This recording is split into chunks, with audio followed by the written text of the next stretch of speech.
눈을 떴을 때 말수는 자신이 어디에 있는지 알 수 없었습니다.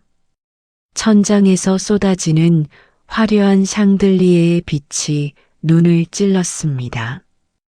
이게 꿈인가 싶어 눈을 비볐지만 손에 닿는 침대 시트의 감촉은 지금껏 만져본 그 어떤 것보다 부드러웠습니다.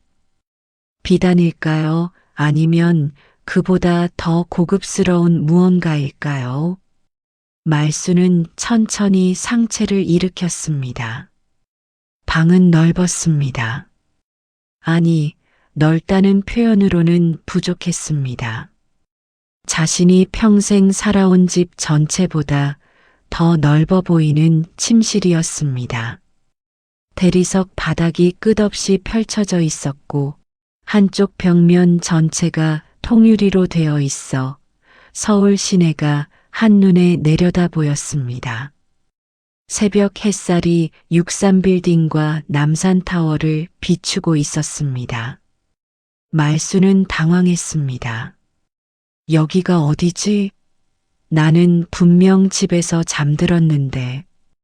그 작은 방, 삐걱거리는 침대, 창문 틈으로 들어오는 찬바람을 막으려고 신문지를 덧댄 그 당 말입니다. 그때 옆에서 뭔가 움직이는 기척이 느껴졌습니다. 말수는 화들짝 놀라 옆을 봤습니다. 낯선 여자가 누워 있었습니다. 20대 중반쯤으로 보이는 고급스러운 실크 가운을 걸친 젊은 여성이었습니다. 긴 생머리, 하얀 피부, 그리고 말수의 아내 지연과는 전혀 다른 모습이었습니다. 말수는 황급히 침대에서 내려왔습니다. 그 순간 여자가 눈을 떴습니다. 회장님, 왜 그러세요? 어디 편찮으신가요? 여자가 걱정스러운 목소리로 물었습니다. 회장님이라니 무슨 소리인가 싶었습니다. 당신은 누구요? 말수가 떨리는 목소리로 물었습니다.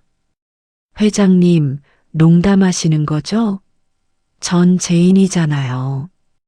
회장님 수행비서이자 회장님의 두 번째 여자요. 제인이라는 여자가 침대에서 일어나며 말했습니다. 두 번째 여자라니 말수는 더욱 혼란스러워졌습니다. 지연은 어디 있소?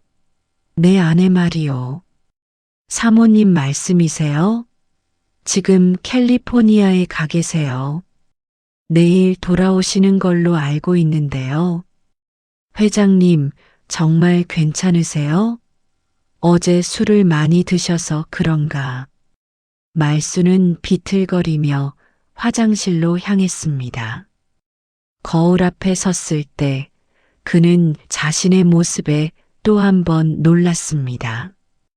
고급 맞춤 잠옷을 입고 있었고 손목에는 수천만 원은 좋게 할 것 같은 시계가 채워져 있었습니다. 거울 속 자신의 얼굴은 분명 말수였지만 뭔가 달랐습니다. 피부가 더 좋아 보였고 머리도 말끔하게 정돈되어 있었습니다. 세면대 위에 놓인 명함 하나가 눈에 들어왔습니다.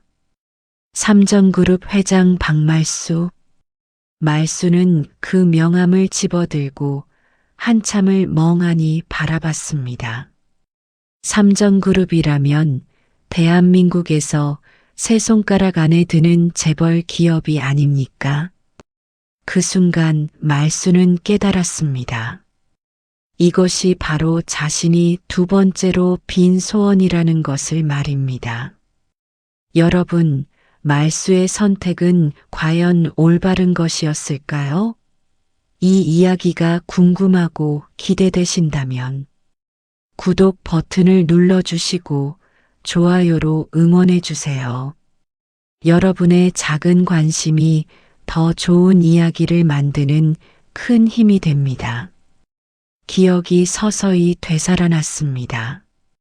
그 노인, 그 소원들, 그리고 자신이 무엇을 원했는지가 말입니다. 모든 것은 그날부터 시작되었습니다. 말수는 가난했습니다. 아니, 가난하다는 말로도 부족할 만큼 힘든 삶을 살고 있었습니다. 작은 공장에서 하루 12시간씩 일했지만 월급은 한 달 생활비를 간신히 댈 정도였습니다. 허리는 아팠고 손은 기계 기름으로 늘 까맣게 물들어 있었습니다.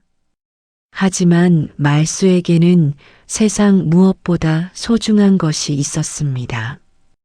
바로 가족이었습니다. 아내 지연, 고등학생인 딸 수빈, 그리고 아들 수철. 네 식구가 살고 있는 집은 좁은 반지하 월세방이었지만 그곳에는 언제나 웃음소리가 가득했습니다. 지연은 말수의 아내였습니다. 23살에 말수를 만나 결혼했는데 결혼식도 제대로 올리지 못했습니다. 친척 몇 명만 모아 조촐하게 식사를 한 것이 전부였습니다. 신혼여행은커녕 예물도 제대로 사주지 못했습니다. 하지만 지연은 한 번도 불평하지 않았습니다. 오히려 말수가 힘들게 벌어온 돈을 한 푼 한 푼 아껴서 저축했고 알뜰하게 살림을 꾸려갔습니다. 여보, 이번 달에 50만 원 모았어요. 이러다 보면 우리도 언젠가 아파트에서 살 수 있을 거예요. 지연은 그렇게 말하며 환하게 웃곤 했습니다. 그 미소를 볼 때마다 말수의 가슴은 먹먹해졌습니다. 이렇게 좋은 여자를 가난한 자신에게 시집 보낸 것이 미안했고 동시에 고마웠습니다. 딸 수빈이는 고등학교 2학년이었습니다. 반에서 공부를 가장 잘하는 학생 중 하나였고 친구들 사이에서도 인기가 많았습니다. 선생님들은 수빈이가 좋은 대학에 갈 거라고 했습니다. 하지만 수빈이는 친구들이 메고 다니는 예쁜 가방이나 신발을 한 번도 사달라고 조르지 않았습니다. 낡은 운동화를 깨끗이 빨아서 신고 학교 배낭이 해져도 꿰매서 썼습니다. 아빠, 이거면 충분해요. 가방이 멀쩡한데 왜 새로 사요? 수빈이는 그렇게 말하며 웃었지만 말수는 알고 있었습니다. 딸아이가 친구들의 새 가방을 부러워하는 눈빛을 말입니다. 그걸 알면서도 사주지 못하는 자신이 한없이 미안했습니다. 아들 수철이는 고등학교 1학년이었습니다. 키가 크고 운동을 좋아하는 아이였는데 육상부 코치 선생님이 수철이에게 선수를 해보라고 권했습니다. 하지만 운동부에 들어가려면 운동하며 운동복이며 여러 가지 준비물이 필요했고 그 비용을 감당할 수 없었습니다. 괜찮아요, 아빠. 전 그냥 공부할래요. 운동은 취미로만 하면 되죠. 수철이는 밝게 웃으며 말했지만 말수는 아들의 눈빛에서 아쉬움을 읽을 수 있었습니다. 매일 아침 말수는 새벽 5시에 일어났습니다. 지연이 차려준 밥을 먹고 6시 버스를 타고 공장으로 향했습니다. 공장까지 가는 길은 멀었습니다. 버스를 2번 갈아타야 했고 도착하면 이미 1시간 반이 지나 있었습니다. 하지만 이 일자리라도 있는 것에 감사해야 했습니다. 요즘 같은 불경기에 일자리를 구하는 것이 얼마나 어려운지 말수는 잘 알고 있었습니다. 공장에서 말수는 묵묵히 일했습니다. 쇳덩어리를 나르고 기계를 돌리고 부품을 조립했습니다. 일은 단순했지만 힘들었습니다. 여름에는 더위로, 겨울에는 추위로 견디기 힘들었습니다. 하지만 말수는 불평하지 않았습니다. 가족을 생각하면 이 정도는 견딜 수 있었습니다. 저녁이 되면 지친 몸을 이끌고 집으로 돌아왔습니다. 좁은 반지하 집이었지만 그곳에는 가족이 있었습니다. 지연이 차려놓은 저녁 식사, 수빈이와 수철이의 학교 이야기, 그리고 텔레비전 앞에 모여 앉아 함께 웃는 시간. 그것이 말수에게는 세상에서 가장 행복한 순간이었습니다. 하지만 밤이 되어 아이들이 잠들고 나면 말수는 홀로 창밖을 바라보며 한숨을 쉬곤 했습니다. 조금만 더 돈을 벌 수 있다면 지연에게 새 옷 한 벌 사주고 싶었습니다. 수빈이에게 친구들처럼 예쁜 가방을 사주고 싶었습니다. 수철이가 하고 싶어하는 운동을 마음껏 하게 해주고 싶었습니다. 하지만 현실은 냉혹했습니다. 월급은 늘 모자랐고 저축한 돈은 갑작스러운 병원비나 수리비로 사라지곤 했습니다. 그러던 어느 가을날 아침이었습니다. 평소처럼 새벽 출근길에 나선 말수는 버스 정류장으로 향하고 있었습니다. 거리는 아직 어두웠고 찬 공기가 뺨을 스쳤습니다. 그때 골목길 모퉁이에 쓰러져 있는 사람이 보였습니다. 노인이었습니다. 허름한 옷을 입은 노인이 길바닥에 쓰러져 신음하고 있었습니다. 사람들이 출근길에 바쁘게 지나갔지만 아무도 노인을 거들떠보지 않았습니다. 어떤 사람은 귀찮다는 듯 피해서 지나갔고 어떤 사람은 못 본 척했습니다. 말수도 망설였습니다. 지금 노인을 돕다가 버스를 놓치면 지각을 하게 될 것입니다. 공장장은 지각에 엄격했습니다. 지각을 하면 하루 일당의 반을 까였습니다. 그 돈이 말수에게는 너무도 소중했습니다. 하지만 말수는 결국 노인에게 다가갔습니다. 양심이 허락하지 않았습니다. 할아버지, 괜찮으세요?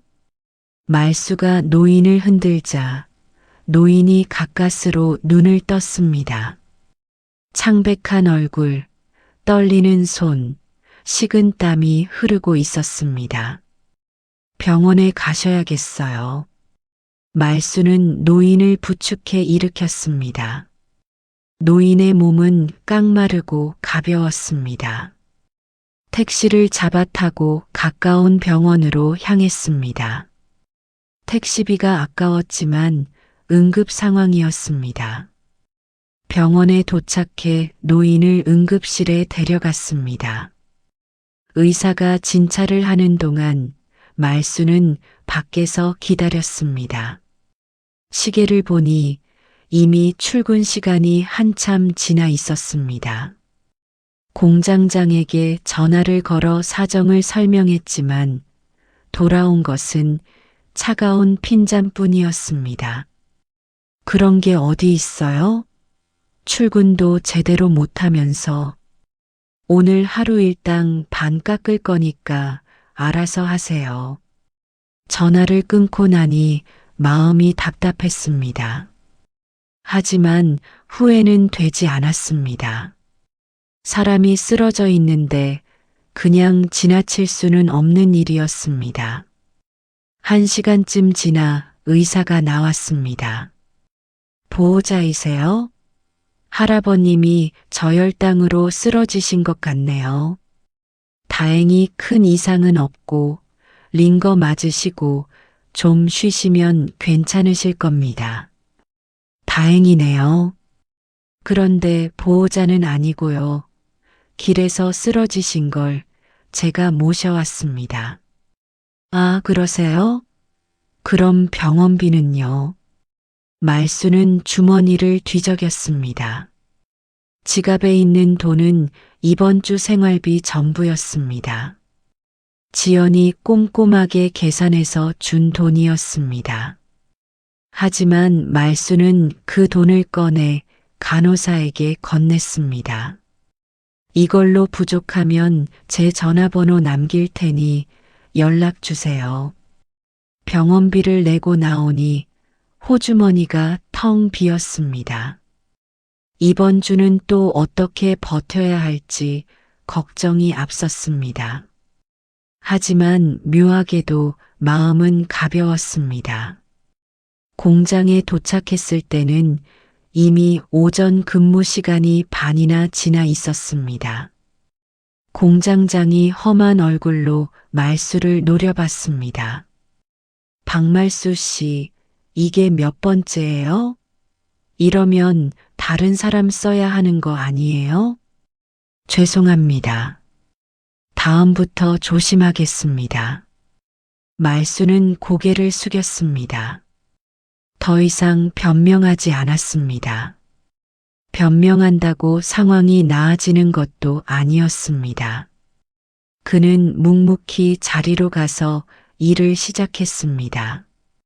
그날 저녁 집에 돌아온 말수는 지연에게 병원비 때문에 이번 주 생활비를 썼다고 고백했습니다. 지연은 잠시 놀란 표정을 지었지만 곧 웃으며 말했습니다. 당신이 그러실 줄 알았어요. 제가 비상금 좀 모아둔 게 있으니 걱정 마세요. 사람 생명이 우선이죠. 말수는 지연의 손을 꼭 잡았습니다. 이렇게 좋은 사람과 함께 살고 있다는 것에 다시 한번 감사했습니다. 그날 밤 말수는 가족들과 저녁을 먹고 텔레비전을 봤습니다. 평범한 하루였습니다. 수빈이는 학교에서 있었던 일을 제잘제잘 이야기했고 수철이는 친구들과 축구한 얘기를 했습니다. 지연은 옆에서 웃으며 듣고 있었습니다. 10시가 되자 아이들이 먼저 방으로 들어갔습니다. 말수와 지연도 잠자리에 들었습니다. 좁은 방, 낡은 이불 하지만 따뜻했습니다. 말수는 지연의 손을 잡고 잠이 들었습니다. 그리고 꿈을 꾸었습니다. 꿈속에서 말수는 하얀 공간에 서 있었습니다. 사방이 온통 하얗고 끝이 보이지 않는 공간이었습니다. 그곳에 누군가 서 있었습니다. 아침에 병원에 모셔다 드린 그 노인이었습니다. 하지만 노인의 모습은 달라져 있었습니다. 더 이상 허름한 옷을 입고 있지 않았습니다. 하얀 도포 같은 것을 입고 있었고 몸에서 은은한 빛이 나고 있었습니다. 얼굴도 아침에 봤을 때보다 훨씬 건강해 보였습니다. 말수야. 노인이 입을 열었습니다. 목소리는 웅장하면서도 따뜻했습니다. 네, 할아버님. 오늘 아침 나를 도와준 것 고맙게 생각한다. 내가 아니었다면 나는 그 자리에서 죽었을 것이다. 아닙니다. 당연한 일을 했을 뿐입니다. 요즘 세상에 당연한 일을 하는 사람이 얼마나 되겠느냐. 나는 내 선한 마음에 감동했다. 그래서 내게 보답을 하고자 한다. 노인이 한 걸음 다가왔습니다. 너에게 소원 3가지를 들어주마. 무엇이든 원하는 것을 말해보거라. 말수는 어리둥절했습니다. 소원 3가지라니 이게 정말 꿈이 맞나 싶었습니다. 하지만 꿈속이었기에 말수는 솔직하게 자신의 마음을 털어놓기로 했습니다. 할아버님, 저는 돈이 필요합니다. 돈이라. 네. 제 가족들이 돈 때문에 고생하는 게 너무 가슴 아픕니다. 아내는 시집 올 때 제대로 된 결혼식도 못 올렸고, 딸은 친구들처럼 예쁜 가방 하나 못 가졌고, 아들은 하고 싶은 운동도 못 하고 있습니다. 조금만 더 돈이 있다면 우리 가족이 더 행복할 텐데 라는 생각을 매일 합니다. 노인은 고개를 끄덕였습니다. 그래, 내 첫 번째 소원을 알았다. 돈 걱정 없이 살고 싶다는 것이로구나. 네, 할아버님. 그렇다면 이렇게 해주마. 내일 로또를 한 장 사거라. 1,000원짜리 한 장이면 된다. 그 로또가 1등에 당첨될 것이다. 정말입니까? 그래. 하지만 말수야, 명심하거라. 돈은 사람을 행복하게 만들기도 하지만 불행하게 만들기도 한다는 것을. 무슨 말씀이신지요? 곧 알게 될 것이다. 그리고 내가 2번째 소원을 빌고 싶을 때가 오면 나를 부르거라. 내가 다시 나타날 것이다. 그 말을 끝으로 노인의 모습이 희미해지더니 사라졌습니다. 동시에 말수도 꿈에서 깨어났습니다. 아침이었습니다. 창밖에서 새소리가 들렸고 지연이 부엌에서 아침을 준비하는 소리가 났습니다. 평범한 아침이었습니다. 말수는 일어나 세수를 하며 생각했습니다. 그냥 꿈이었겠지. 하지만 그 꿈이 너무나 생생했습니다. 노인의 얼굴, 목소리, 그리고 로또 이야기까지. 출근길 말수는 혹시나 하는 마음에 편의점에 들렀습니다. 지갑을 열어보니 1,000원짜리 지폐 한 장이 있었습니다.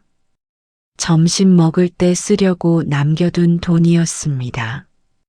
로또 한 장 주세요. 자동으로 뽑힌 로또 한 장을 받아들고 말수는 웃었습니다.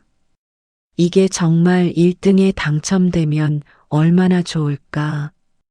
하지만 그럴 리가 없죠. 그저 꿈일 뿐이었습니다. 그 주 토요일 로또 추첨일이었습니다. 말수는 로또 당첨 번호를 확인조차 하지 않았습니다. 어차피 안 될 거라고 생각했습니다. 하지만 일요일 아침 수철이가 소리를 질렀습니다. 아빠, 이거 봐요. 왜 그러니?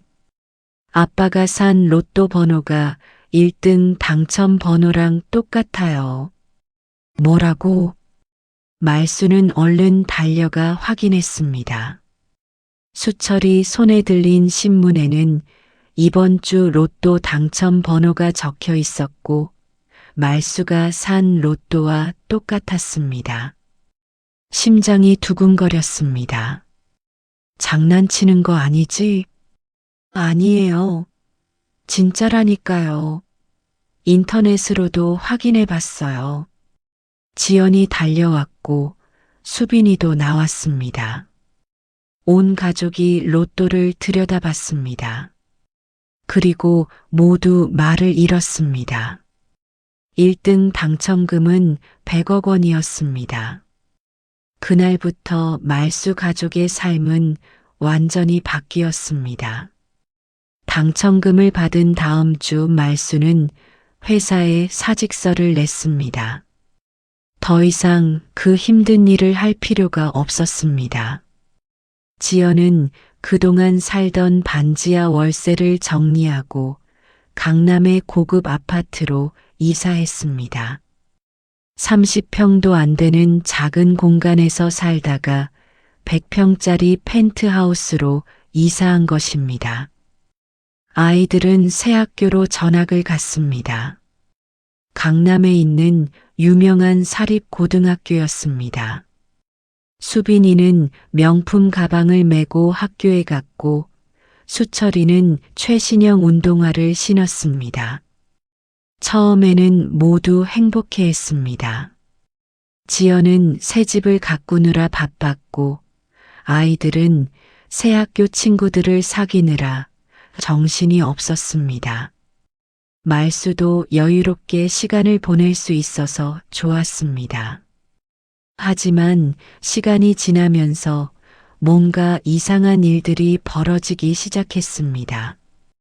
가장 먼저 변한 것은 수빈이었습니다. 새 학교에서 부잣집 아이들과 어울리면서 수빈이는 변했습니다. 예전에는 검소하고 착했던 딸이 사치스러워졌습니다. 아빠, 이 가방 너무 구식이에요. 친구들은 다 새로 나온 거 쓰는데. 수빈아, 그 가방 산 지 한 달밖에 안 됐잖니. 그게 벌써 한 달이에요? 유행이 얼마나 빨리 바뀌는데. 아빠, 돈 많잖아요. 그까짓 가방 하나 뭐 어때요? 예전에 수빈이라면 절대 하지 않았을 말이었습니다. 하지만 이제 수빈이는 매주 새로운 옷과 가방을 사달라고 조르기 시작했습니다. 더 큰 문제는 공부였습니다. 예전에는 그렇게 공부를 열심히 하던 수빈이가 공부를 놓기 시작했습니다. 왜 공부해요? 우리 돈 많잖아요. 굳이 힘들게 공부할 필요 없어요. 성적은 떨어졌고 학교에서 연락이 오기 시작했습니다. 수빈이가 수업 시간에 졸거나 지각을 한다는 것이었습니다. 수철이는 더 심각했습니다. 새 학교에서 잘못된 친구들을 사귀었습니다. 이른바 일진이라고 불리는 아이들과 어울리기 시작한 것입니다. 어느 날 학교에서 전화가 왔습니다. 수철이가 다른 학생을 폭행하고 돈을 뺏었다는 것이었습니다. 말수와 지연은 급히 학교로 갔습니다. 교무실에서 수철이를 만났을 때 말수는 자신의 아들을 알아볼 수 없었습니다. 머리를 노랗게 염색하고 피어싱을 하고 교복도 제대로 입지 않은 아들의 모습은 낯설었습니다. 수철아, 이게 무슨 짓이냐? 왜요? 제가 뭘 잘못했는데요? 그 애가 먼저 시비 걸었어요. 돈을 뺏었다잖니. 돈이요? 그냥 좀 빌려달라고 그랬을 뿐이에요. 갚는다고 했어요. 그까짓 돈. 말수는 할 말을 잃었습니다. 이게 정말 내 아들인가 싶었습니다. 예전에 착하고 밝던 수철이는 어디로 간 것일까요? 결국 수철이는 학교폭력징계위원회에 회부되었습니다.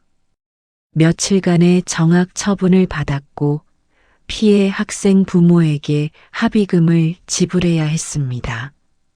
지연도 변했습니다. 처음에는 새 집을 꾸미고 살림을 하고 평범한 주부의 삶을 사는 듯 했습니다. 하지만 부유한 동네에서 다른 부인들과 어울리면서 지연도 변하기 시작했습니다. 명품을 입기 시작했습니다. 가방, 옷, 신발, 액세서리. 옷장은 명품으로 가득 찼습니다. 그리고 밤에 집에 있는 시간이 줄어들었습니다. 여보, 오늘은 어디 가요? 친구들이랑 모임 있어요. 늦을 거예요. 지연이 가는 곳은 호스트바였습니다. 말수는 나중에야 알게 되었습니다. 지연이 젊고 잘생긴 남자들에게 돈을 뿌리며 시간을 보낸다는 것을요. 당신, 이게 무슨 짓이오? 말수가 따졌을 때 지연은 차갑게 대답했습니다. 왜요? 당신도 밖에서 뭐 하는지 제가 다 알아요. 저만 집에서 가만히 있으라고요? 이제 우리 돈 많잖아요. 인생 즐기면서 살면 안 돼요? 부부 싸움이 잦아졌습니다. 예전에는 그렇게 화목하던 집안이 차가워졌습니다. 아이들은 자기 방에만 틀어박혀 있었고 지연은 밤늦게 들어왔으며 말수는 혼자 거실에 앉아 텔레비전만 봤습니다. 돈은 많았습니다.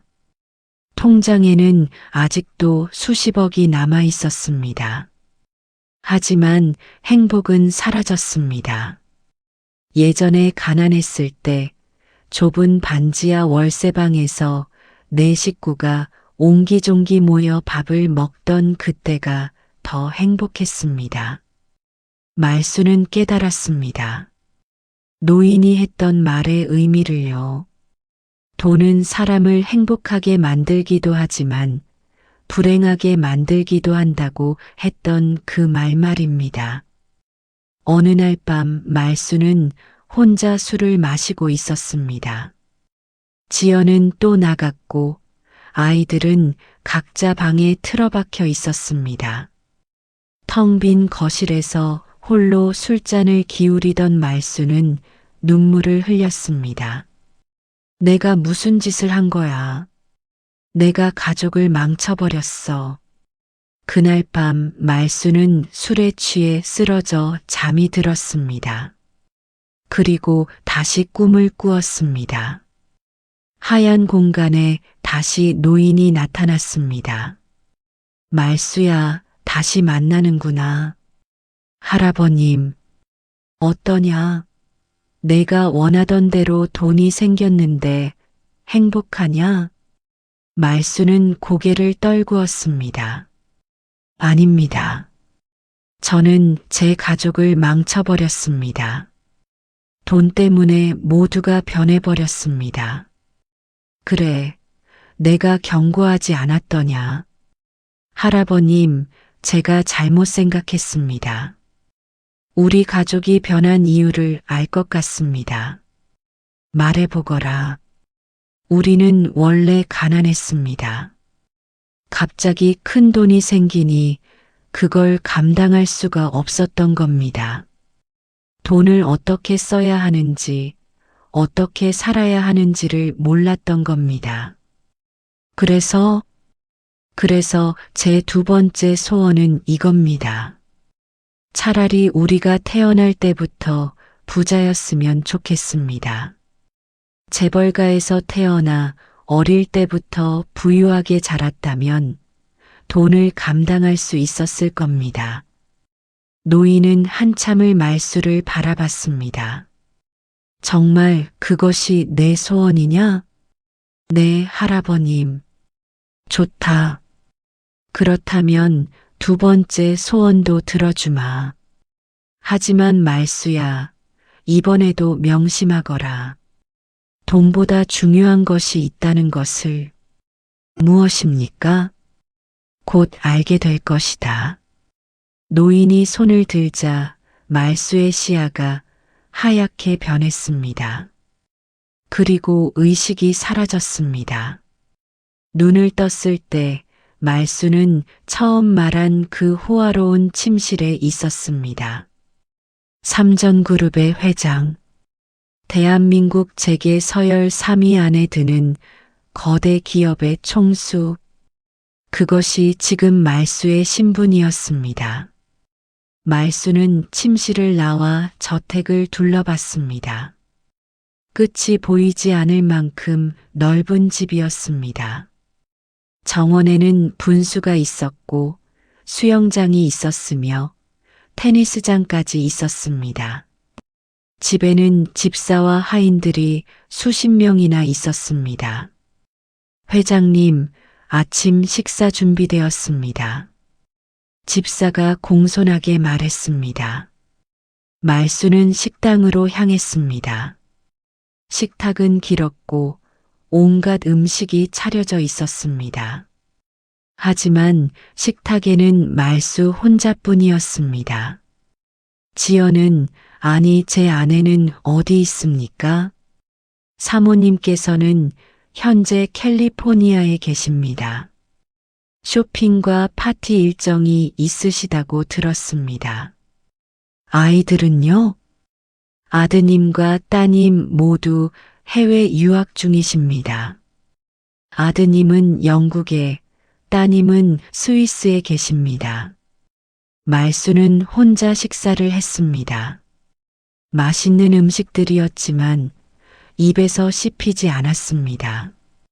식사를 마치고 서재로 향했습니다. 컴퓨터를 켜서 가족들에 대해 알아보기로 했습니다. 비서가 정리해 놓은 파일들이 있었습니다. 지연에 대한 파일을 열었습니다. 사진들이 나왔습니다. 명품으로 치장한 지연이 각국을 여행하는 사진들이었습니다. 파리, 밀라노, 뉴욕, 두바이, 그리고 각 도시에서 젊은 남자들과 함께 찍은 사진들도 있었습니다. 사생활 탐정이 작성한 보고서에는 지연이 여러 나라에 애인을 두고 있다고 적혀 있었습니다. 말수는 고개를 떨구었습니다. 이것이 내가 원했던 삶인가? 수빈이에 대한 파일을 열었습니다. 스위스에서 유학 중인 딸의 사진들이 나왔습니다. 하지만 학교 사진은 별로 없었고 대부분 클럽이나 파티에서 찍은 사진들이었습니다. 술병을 들고 있는 사진, 담배를 피우는 사진, 낯선 남자들과 함께 있는 사진들. 보고서에는 수빈이가 학업을 거의 포기한 상태이며 매일 밤 파티를 즐기고 있다고 적혀 있었습니다. 그리고 마약을 하고 있다는 의혹도 있었습니다. 수처리 파일은 더 충격적이었습니다. 영국에서 유학 중인 아들은 이미 여러 번 경찰에 체포된 적이 있었습니다. 폭행, 마약 소지, 음주운전. 말수가 막대한 돈을 들여 합의하고 무마시킨 사건들이었습니다. 가장 최근 사진에는 수척하게 마른 수철이의 모습이 있었습니다. 마약에 찌든 얼굴이었습니다. 말수는 컴퓨터를 껐습니다. 더 이상 볼 수가 없었습니다. 다음 며칠간 말수는 회사 일을 처리하며 보냈습니다. 회장이라는 자리는 바빴습니다. 매일 수십 개의 보고를 받고 중요한 결정을 내려야 했습니다. 수천억, 수조 원이 오가는 사업들이었습니다. 하지만 말수의 마음은 텅 비어 있었습니다. 이 모든 것이 무슨 의미가 있단 말인가. 돈은 넘쳐나지만 가족은 없었습니다. 일주일 후 지연이 캘리포니아에서 돌아왔습니다. 말수는 공항까지 마중을 나갔습니다. 오랜만에 보는 아내였습니다. 하지만 지연은 차갑게 인사만 할 뿐이었습니다. 오랜만이에요, 회장님. 회장님이라니. 남편에게 할 말이 아니었습니다. 여보, 우리 좀 얘기합시다. 무슨 얘기요? 저 피곤해요.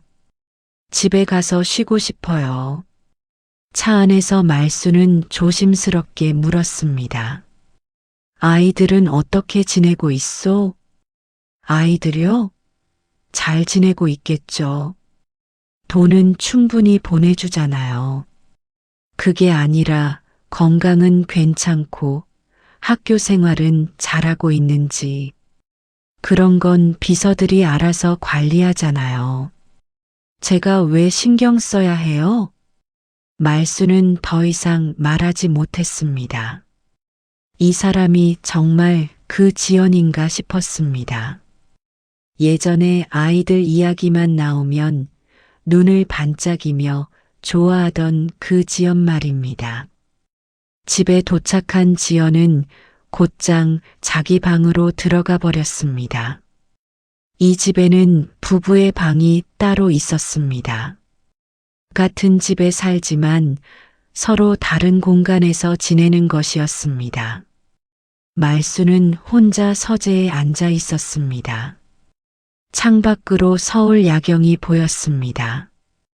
화려한 도시의 불빛들이 반짝였습니다. 하지만 말수의 마음은 어두웠습니다. 그날 밤 말수는 결심했습니다. 아이들을 직접 만나러 가기로 했습니다. 서류와 보고서로만 볼 것이 아니라 직접 눈으로 보고 이야기를 나눠야 했습니다. 다음 날 말수는 전용기를 타고 영국으로 향했습니다. 먼저 수철이를 만나기로 했습니다. 런던의 한 고급 호텔 스위트룸에 수철이가 머물고 있었습니다. 비서가 미리 연락을 했지만 수철이는 문을 열어주지 않았습니다. 말수가 직접 문을 두드리고 나서야 문이 열렸습니다. 방 안은 엉망이었습니다. 술병들이 여기저기 널려 있었고 담배 냄새와 이상한 냄새가 섞여 있었습니다. 그리고 침대에 수철이가 누워 있었습니다. 수철아. 말수가 다가가자 수철이가 겨우 눈을 떴습니다. 초점이 없는 눈동자였습니다. 마약에 취한 상태였습니다. 아, 아빠. 그래, 아빠다. 수철아, 이게 무슨 꼴이냐? 무슨 꼴이긴요. 이렇게 사는 거죠. 아빠도 하시잖아요. 돈 많으면 뭐든지 할 수 있다고. 아빠가 언제 그런 말을 했니? 말로는 안 하셨어도 행동으로 보여주셨잖아요. 돈으로 다 해결하시면서요. 말수는 할 말을 잃었습니다. 수철이의 말이 맞았습니다. 이 세상에서 말수는 돈으로 모든 것을 해결해 왔습니다. 수철아, 아빠가 잘못했다. 같이 집에 가자. 다시 시작하자. 다시 시작이요? 뭐려? 아빠, 저 이미 끝났어요. 이렇게 사는 게 편해요. 그냥 내버려 두세요. 수철이는 다시 눈을 감았습니다. 말수는 아들을 흔들어 깨우려 했지만 수철이는 반응이 없었습니다. 결국 의사를 불러 수철이를 병원으로 옮겼습니다. 스위스로 가서 수빈이를 만났을 때도 상황은 비슷했습니다. 딸은 클럽에서 파티를 즐기고 있었고 낯선 남자들과 함께 있었습니다. 말수를 보자 수빈이는 어색하게 웃었습니다. 아빠, 여기는 왜 왔어요? 수빈아, 너 지금 뭐 하는 거니? 놀고 있죠. 뭐? 인생 즐기는 거예요. 학교는? 공부는? 그런 거 왜 해요? 우리 돈 많잖아요. 공부 안 해도 먹고 살 수 있어요. 딸의 눈에는 생기가 없었습니다. 예전에 밝고 똑똑하던 그 모습은 찾을 수 없었습니다. 말수는 한국으로 돌아왔습니다. 비행기 안에서 말수는 혼자 울었습니다. 내가 뭘 잘못한 걸까?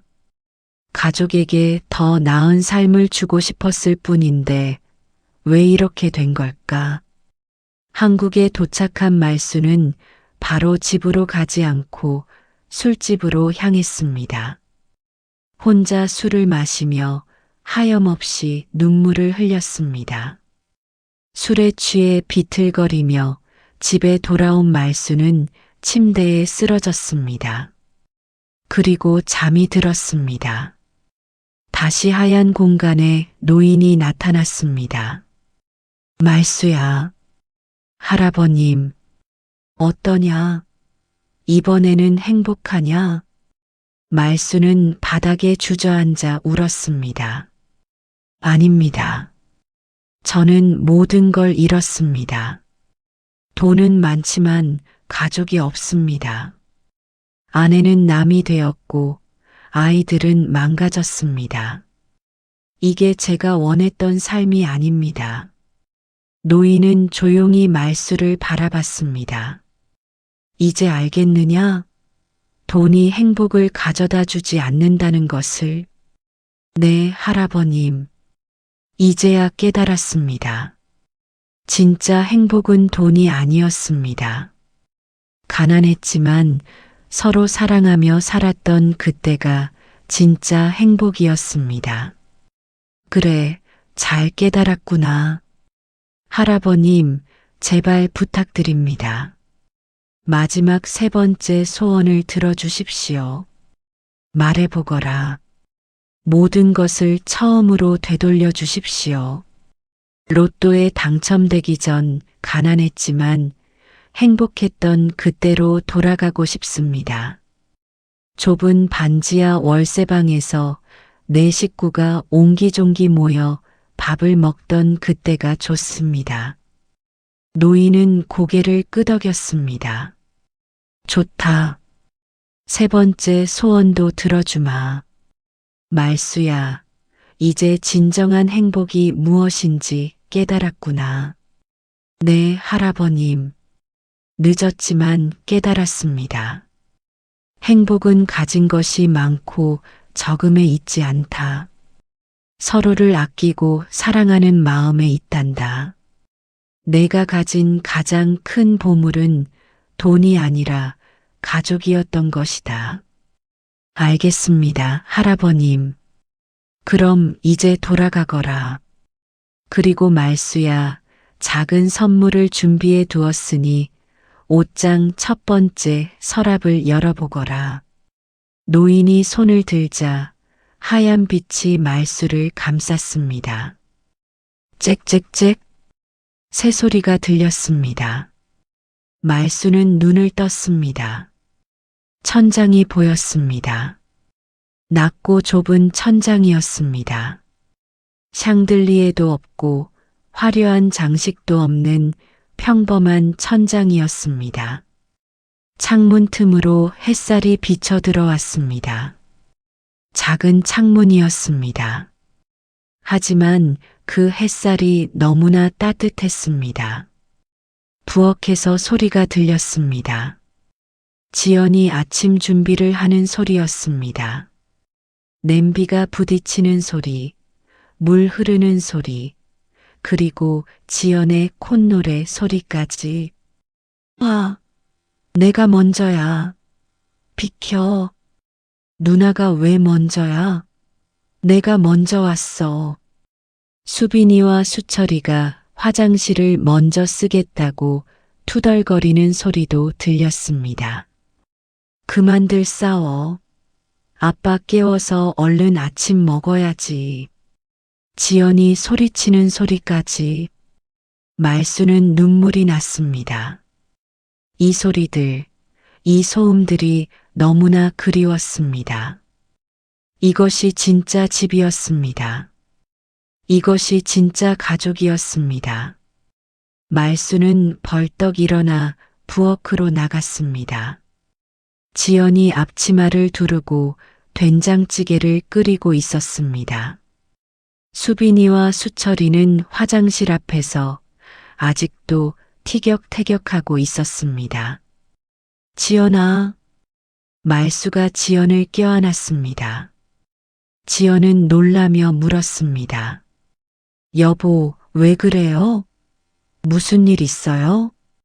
아니야. 그냥 고마워서. 당신이 있어서 고마워. 갑자기 왜 이래요? 꿈이라도 꿨어요? 응, 꿈을 꿨어. 아주 긴 꿈을. 말수는 아이들에게도 달려가 껴안았습니다. 수빈이와 수철이는 어리둥절해했습니다. 아빠, 왜 이러세요? 이상해. 그냥 너희가 좋아서. 우리 사랑하는 딸, 사랑하는 아들. 가족들은 당황스러워하면서도 웃었습니다. 말수는 진심으로 행복했습니다. 이 순간이 너무나 소중했습니다. 그때 문득 노인의 말이 떠올랐습니다. 옷장 첫 번째 서랍을 열어보라고 했던 말입니다. 말수는 방으로 가서 옷장을 열었습니다.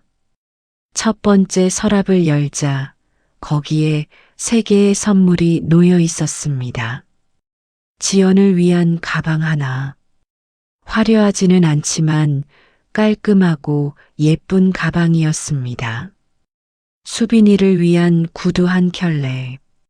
수빈이가 학교 갈 때 신으면 좋을 것 같은 단정한 구두였습니다. 수철이를 위한 운동화 한 켤레. 수철이가 그렇게 갖고 싶어 하던 운동화였습니다.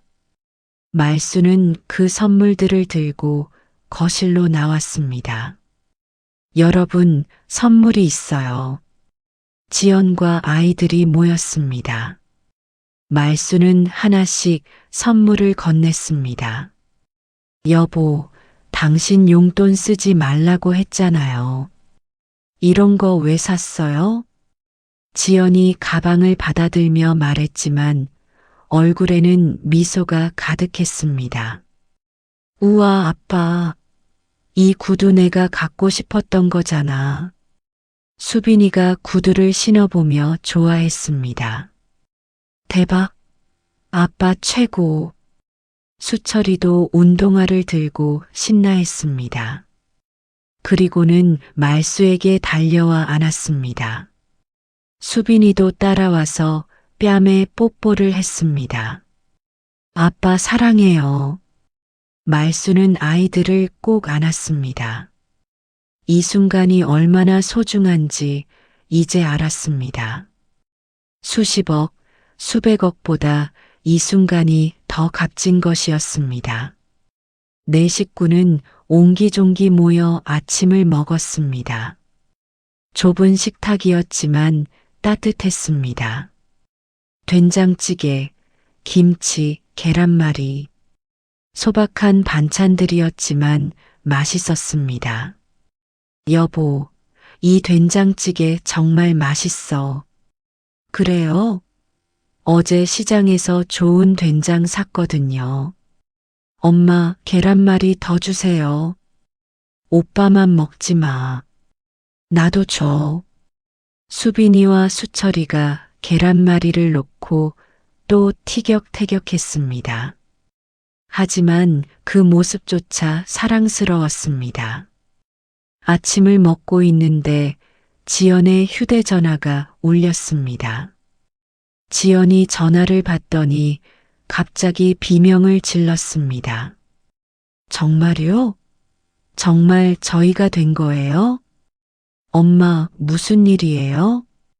수빈이가 물었습니다. 잠깐만, 제가 제대로 들은 게 맞나요? 정말 맞죠? 지연이 몇 번이나 확인했습니다. 그리고는 전화를 끊더니 눈물을 흘렸습니다. 여보, 우리 아파트 청약 당첨됐대요. 정말요? 말수도 놀랐습니다. 네, 방금 연락 왔어요. 우리가 청약에 당첨됐대요. 우와, 그럼 우리 새 집으로 이사 가는 거예요?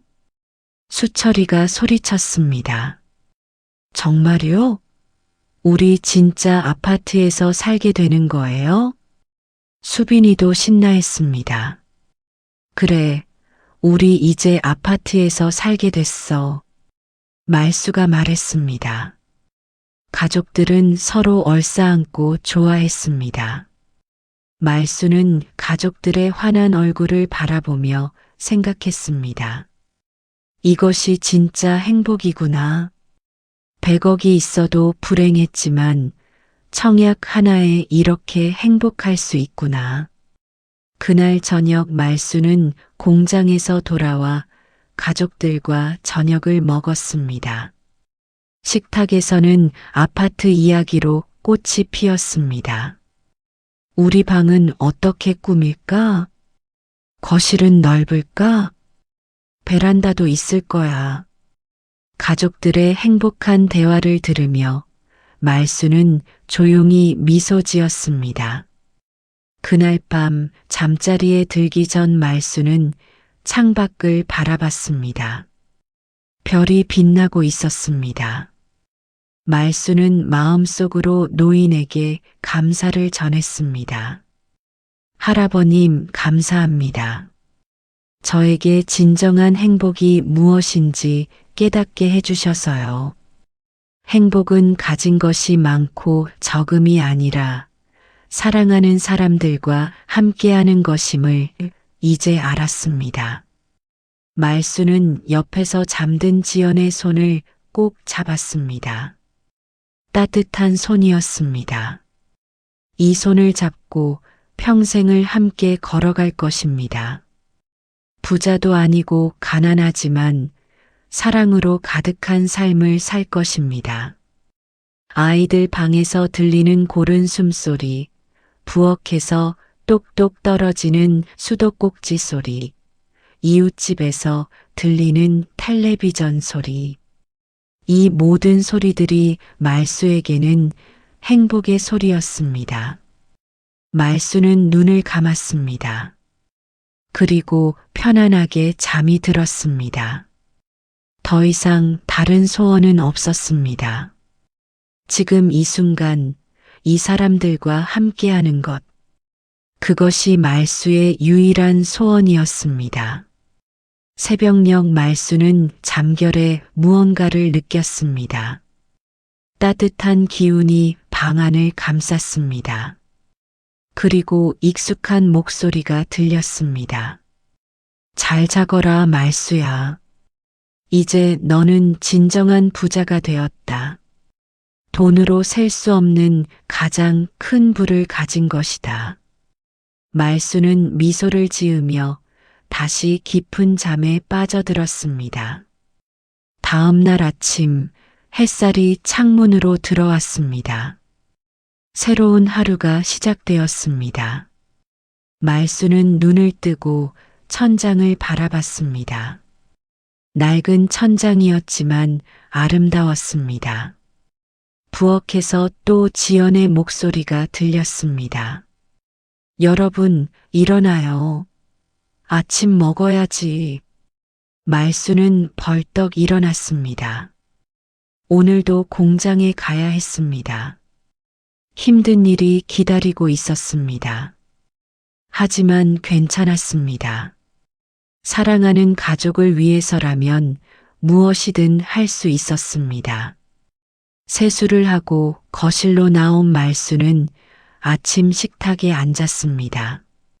지연이 차려준 아침이 기다리고 있었습니다. 수빈이와 수철이도 나와서 자리에 앉았습니다. 자, 다들 많이 먹어요. 지연이 밥을 푸며 말했습니다. 잘 먹겠습니다. 네 사람이 함께 외쳤습니다. 그렇게 말수 가족의 평범하지만 행복한 하루가 시작되었습니다. 특별한 것은 없었습니다. 하지만 그 속에 진정한 행복이 있었습니다. 말수는 알고 있었습니다. 인생에서 가장 중요한 것은 돈이 아니라는 것을, 가장 소중한 것은 함께하는 사람들이라는 것을, 그리고 진정한 부는 사랑이라는 것을. 그날부터 말수는 더 이상 부자가 되고 싶다는 생각을 하지 않았습니다. 이미 충분히 부자였기 때문입니다. 세상에서 가장 큰 보물을 가지고 있었기 때문입니다. 매일 아침 눈을 뜰 때마다 말수는 감사했습니다. 옆에 지연이 있어서, 수빈이와 수철이가 있어서, 이 작은 집이 있어서 감사했습니다. 힘든 일도 이제는 기쁘게 할 수 있었습니다. 가족을 위한 일이었기 때문입니다. 공장에서 땀 흘리며 일할 때도, 버스에서 졸며 집에 올 때도 말수는 행복했습니다. 저녁이면 네 식구가 모여 앉아 이야기를 나눴습니다. 오늘 있었던 일들, 작은 기쁨들, 사소한 걱정들, 그 모든 것을 함께 나눴습니다.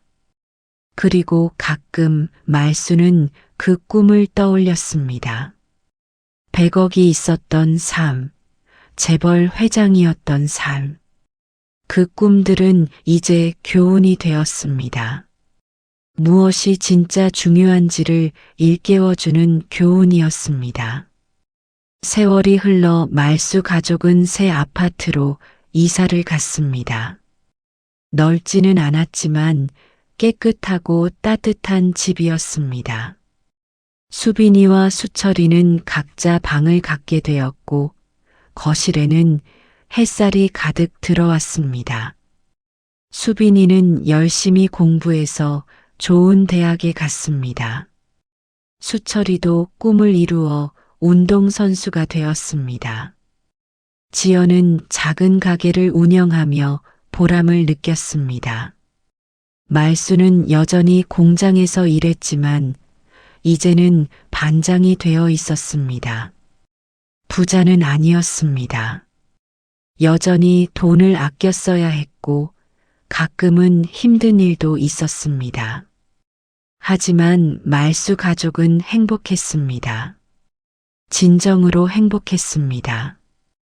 그리고 말수는 매일 밤 잠들기 전 그 노인에게 감사하는 기도를 올렸습니다. 할아버님, 감사합니다. 저에게 가장 중요한 것이 무엇인지 가르쳐 주셔서요. 행복은 멀리 있지 않았습니다. 바로 제 곁에 있었습니다. 말수의 이야기는 이렇게 끝이 납니다. 하지만 이것은 끝이 아니라 새로운 시작이었습니다. 진정한 행복을 찾은 한 가족의 새로운 시작이었습니다. 여러분은 이 이야기를 들으시며 무엇을 느끼셨나요?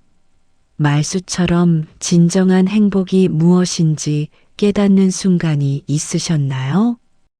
댓글로 여러분의 소중한 생각을 나눠주세요. 그리고 이 이야기가 의미 있으셨다면 구독과 좋아요 부탁드립니다. 여러분의 응원이 더 많은 감동적인 이야기를 전하는 원동력이 됩니다. 오늘도 함께 해주셔서 감사합니다. 진정한 행복을 찾은 한 가족의 새로운 시작이었습니다.